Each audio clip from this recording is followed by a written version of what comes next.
If I decide to preach about living and how to have prosperity and how to have a lot of things in this life, I would get a lot of amen. But when you start talking about dying, not too many folks want to say amen.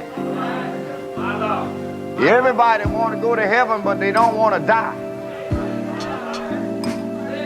It was like the story was told.